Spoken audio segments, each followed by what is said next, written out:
Satan is a figure appearing in the texts of the Abrahamic religions who brings evil and temptation, and is known as the deceiver who leads humanity astray. Some religious groups teach that he originated as an angel who fell out of favor with God, seducing humanity into the ways of sin, and who has power in the fallen world. In the Hebrew Bible and the New Testament, Satan is primarily an accuser and adversary, a decidedly malevolent entity, also called the devil, who possesses demonic qualities. In theistic Satanism, Satan is considered a positive force and deity who is either worshipped or revered. In Lavian Satanism, Satan is regarded as holding virtuous characteristics. Judaism, Hebrew Bible. The original Hebrew term Satan is a noun from a verb meaning primarily to obstruct, oppose, as it is found in Numbers chapter 22 verse 22, 1 Samuel chapter 29 verse 4, Psalms 109-6. Ha-Satan is traditionally translated as the accuser or the adversary. The definite article ha is used to show that this is a title bestowed on a being, versus the name of a being. Thus, this being would be referred to as the Satan. 13 occurrences. Ha-Satan with the definite article occurs 13 times in the Masoretic text, in 2 books of the Hebrew Bible, Job ch. 1-2 and Zechariah chapter 3 verses 1-2.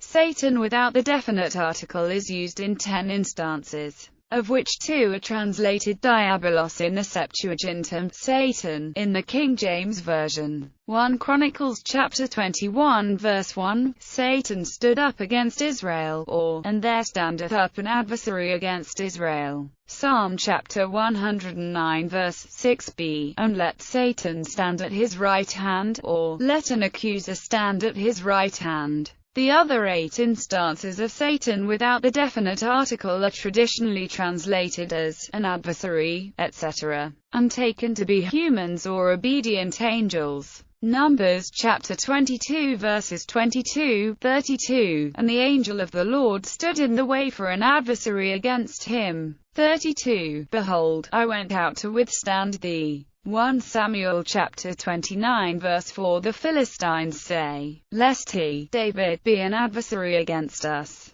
2 Samuel chapter 19 verse 22. David says, you sons of Zeruiah, should this day be adversaries unto me. 1 Kings chapter 5 verse 4. Solomon writes to Hiram, there is neither adversary nor evil occurrent. 1 Kings chapter 11 verse 14, and the Lord stirred up an adversary unto Solomon, Hadad the Edomite. 1 Kings chapter 11 verse 23, and God stirred him up an adversary, Rezin the son of Eliada. 25, and he, Rezin, was an adversary to Israel all the days of Solomon. Book of Job. At the beginning of the book, Job is a good person, who revered God and turned away from evil, and has therefore been rewarded by God. When the angels present themselves to God, Satan comes as well. God informs Satan about Job's blameless, morally upright character. Between Job chapter 1 verses 9-10 and 2-4-5, Satan points out that God has given Job everything that a man could want. So of course Job would be loyal to God. Satan suggests that Job's faith would collapse if all he has been given were to be taken away from him. God therefore gives Satan permission to test Job. In the end, Job remains faithful and righteous, and there is the implication that Satan is shamed in his defeat. Second Temple period. Some scholars see contact with religious dualism in Babylon, and early Zoroastrianism in particular, as influencing Second Temple Judaism, and consequently early Christianity.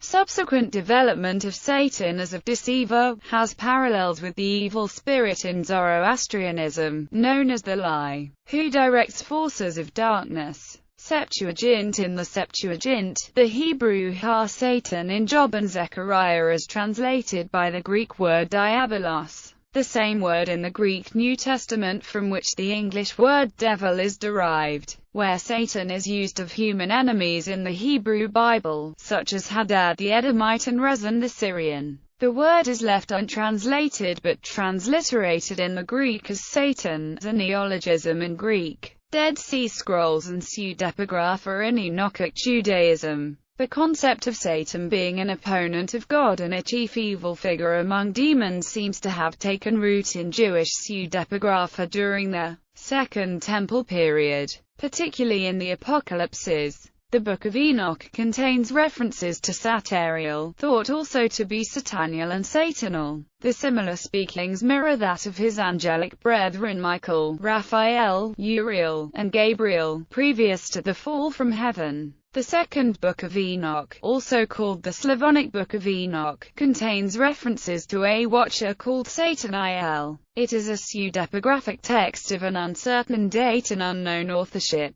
The text describes Sataniel as being the prince of the Grigori who was cast out of heaven and an evil spirit who knew the difference between what was righteous and sinful. A similar story is found in the Book of 1 Enoch. However, in that book, the leader of the Grigori is called Semjaza. In the Book of Wisdom, the devil is represented as the being who brought death into the world. In the Book of Jubilees, Masterma induces God to test Abraham through the sacrifice of Isaac. He is identical to Satan in both name and nature. Rabbinical Judaism. In Judaism, Satan is a term used since its earliest biblical contexts to refer to a human opponent. Occasionally, the term has been used to suggest evil influence opposing human beings, as in the Jewish exegesis of the Yetzer Hara, Micaiah's lying spirit, in 1 Kings chapter 22 verse 22 is sometimes related. Thus, Satan is personified as a character in 3 different places of the Tanakh, serving as an accuser, a seducer, or as a heavenly persecutor who is among the sons of God. In any case, Satan is always subordinate to the power of God, having a role in the divine plan. Satan is rarely mentioned in Tannaitic literature, but is found in Babylonian Aggadah. In medieval Judaism, the rabbis rejected these Enochic literary works into the biblical canon, making every attempt to root them out. Traditionalists and philosophers in medieval Judaism adhered to rational theology, rejecting any belief in rebel or fallen angels, and viewing evil as abstract. The Yetzer Hara is a more common motif for evil in rabbinical texts. Rabbinical scholarship on the Book of Job generally follows the Talmud and Maimonides as identifying the adversary in the prologue of Job as a metaphor. In Hasidic Judaism, the Kabbalah presents Satan as an agent of God whose function is to tempt one into sin, then turn around and accuse the sinner on high. The Chassidic Jews of the 18th century associated Ha-Satan with Baal Dava. Christianity. Satan is traditionally identified as the serpent who tempted Eve to eat the forbidden fruit, as he was in Judaism. Thus Satan has often been depicted as a serpent. Christian agreement with this can be found in the works of Justin Martyr, in chapters 45 and 79 of Dialogue with Tropho, where Justin identifies Satan and the serpent. Other early church fathers to mention this identification include Theophilus and Tertullian. From the 4th century, Lucifer is sometimes used in Christian theology to refer to Satan, as a result of identifying the fallen son of the dawn of Isaiah chapter 14 verse 12 with the accuser of other passages in the Old Testament. For most Christians, Satan is believed to be an angel who rebelled against God. In the New Testament he is called the ruler of the demons, the ruler of the world, and the god of this world. The Book of Revelation describes how Satan was cast out of heaven, having great anger, and waging war against those who obey God's commandments. Ultimately, Satan will be thrown into the lake of fire. The early Christian church encountered opposition from pagans such as Celsus, who claimed that it is blasphemy to say that the greatest God has an adversary who constrains his capacity to do good, and said that Christians impiously divide the kingdom of God, creating a rebellion in it, as if there were opposing factions within the divine, including one that is hostile to God. Terminology in Christianity. There are many synonyms for Satan. The most common English synonym for Satan is devil, which descends from Middle English devil from Old English diophil, that in turn represents an early Germanic borrowing of Latin diabolus. This in turn was borrowed from Greek diabolos, slanderer, from diabolon, to slander, dia, across through, plus bowline, to hurl. In the New Testament, Satan occurs more than 30 times in passages alongside diabolos, slanderer, referring to the same person or thing as Satan. Beelzebub, meaning Lord of Flies, is the contemptuous name given in the Hebrew Bible and New Testament to a Philistine god whose original name has been reconstructed as most probably Baal-Zabul, meaning Baal the Prince. This pun was later used to refer to Satan as well. The Book of Revelation twice refers to the dragon, that ancient serpent, who is called the devil and Satan. The Book of Revelation also refers to the deceiver, from which is derived the common epithet, the great deceiver. Islam. Shaitan is the equivalent of Satan in Islam, while shaitan is an adjective that can be applied to both man and jinn. Iblis is the personal name of the devil who is mentioned in the Quranic account of Genesis. According to the Quran, Iblis disobeyed an order from Allah to bow to Adam, and as a result Iblis was forced out of heaven. However, he was given respite from further punishment until the Day of Judgment. Etymologically, Iblis means the desperate in Arabic. Thus, the name Iblis can be seen as a sobriquet given to Satan after falling from grace. Some Muslim scholars hypothesize that Satan's real name before his fall was Azazel. According to the Book of Enoch in the Talmud,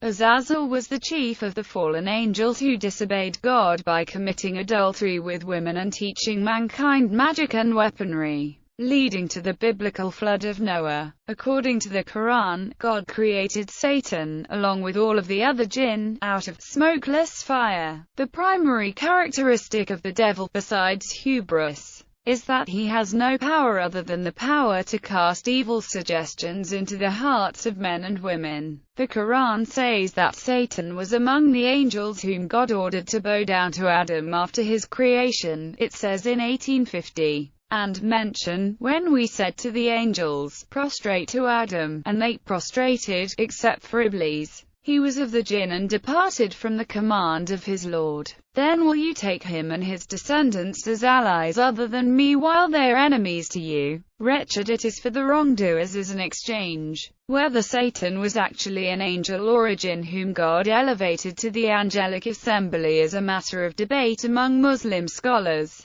Some scholars, such as Ibn Abbas, believe that Satan was actually an angel whom God created out of fire. He was the most worshipful and knowledgeable of angels. Thus, when the Quran identifies Satan as a jinn, it means that he belonged to a class of fiery creatures called jinn, which encompasses both heavenly jinn and earthly jinn. Such a notion is evocative of the biblical seraphim, a rank of angels looking like burning fire. Long before Adam was created, traditions narrate, earthly jinn roamed the earth and spread corruption upon it. God sent an army of angels under the leadership of Satan to fight them. After his victory, Satan's ego conflated. He thought he was better than any other creature, and thus God's favorite. God's creation of man and his order to the angels to venerate him was a blow to Satan's pride. While all the angels obeyed God and bowed down to Adam, Satan disobeyed haughtily, saying 38-76,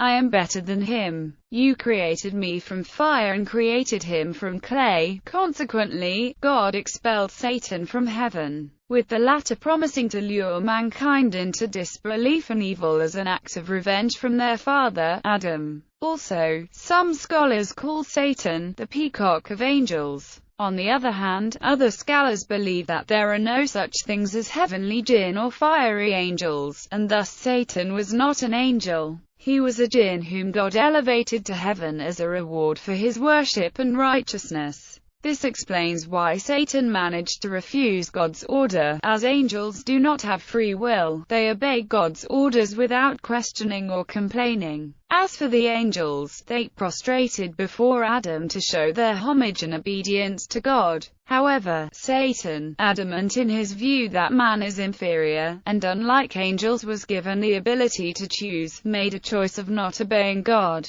This caused him to be expelled by God, a fact that Satan blamed on humanity. Hassan of Basra, an eminent Muslim theologian who lived in the 7th century AD, was quoted as saying, "Iblis was not an angel even for the time of an eye wink. He is the origin of jinn as Adam is of mankind." It was after Satan's disobedience of God that the title of Shaitan was given to him, which can be roughly translated as enemy, rebel, evil, or devil. Shaitan then claims that, if the punishment for his act of disobedience is to be delayed until the day of judgment, then he will divert many of Adam's own descendants from the straight path during his period of respite. God accepts the claims of Iblis and guarantees recompense to Iblis and his followers in the form of hellfire. In order to test mankind and jinn alike, Allah allowed Iblis to roam the earth to attempt to convert others away from his path.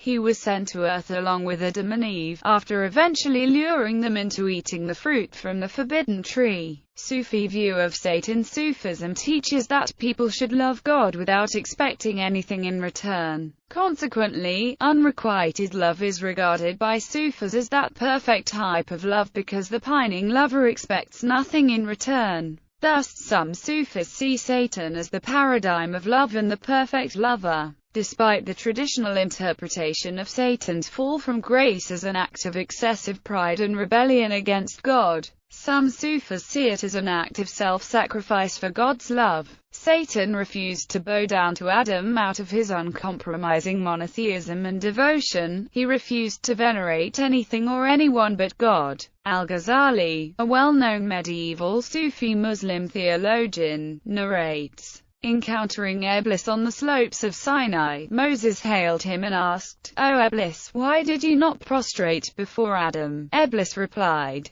"Heaven forbid that anyone worship anything but the One." This command was a test. Satan believed that God ordered him to bow down to Adam to test his love for him. Satan should maintain his love for God at any cost. So, even if the cost of Satan's refusal to prostrate before Adam is falling from grace, he should proceed with it out of his unconditional love for God. Abdul Karim Jili, a Muslim Sufi saint, believes that after the Day of Judgment, hell will cease to exist, and Satan will be back to the service of God as one of his cherished angels. Yazidism, an alternative name for the main deity in the tentatively Indo-European pantheon of the Yazidis, Melik Taus, is Shaitan. However, rather than being satanic, Yazidism can be understood as a remnant of a pre-Islamic Middle Eastern Indo-European religion, or a Gulat Sufi movement founded by Sheikh Hadi. Conversely, the similarity and parallels that Melik Taus has with the entity known as Satan that Christians and Muslims believe in is well noted by scholars and researchers. The connection with Satan, originally made by Muslims, attracted the interest of 19th-century European travelers and esoteric writers. Baha'i faith.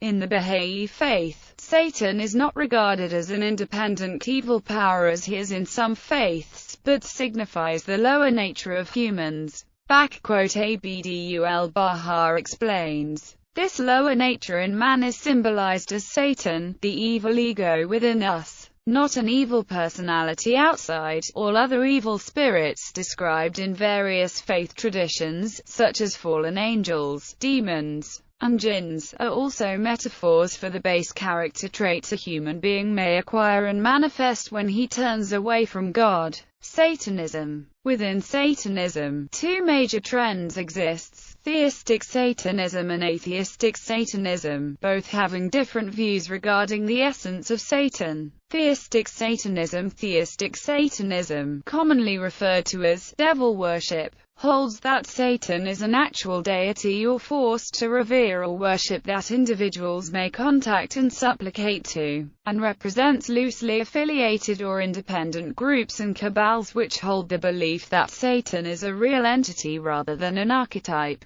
Among non-Satanists, much modern satanic folklore does not originate with the beliefs or practices of theistic or atheistic Satanists, but a mixture of medieval Christian folk beliefs, political or sociological conspiracy theories, and contemporary urban legends. An example is the satanic ritual abuse scare of the 1980s, beginning with the memoir Michelle Remembers, which depicted Satanism as a vast conspiracy of elites with a predilection for child abuse and human sacrifice. This genre frequently describes Satan as physically incarnating in order to receive worship. Atheistic Satanism, most commonly referred to as Lavian Satanism, holds that Satan does not exist as a literal anthropomorphic entity, but rather a symbol of pride, carnality, liberty, enlightenment, undefiled wisdom, and of a cosmos which Satanists perceive to be permeated and motivated by a force that has been given many names by humans over the course of time. To adherents, he also serves as a conceptual framework and an external metaphorical projection of the Satanist's highest personal potential. In his essay, Satanism, the Feared Religion, the current high priest of the Church of Satan, Peter H. Gilmore, further expounds that Satan is a symbol of man living as his prideful, carnal nature dictates. The reality behind Satan is simply the dark evolutionary force of entropy that permeates all of nature and provides the drive for survival and propagation inherent in all living things.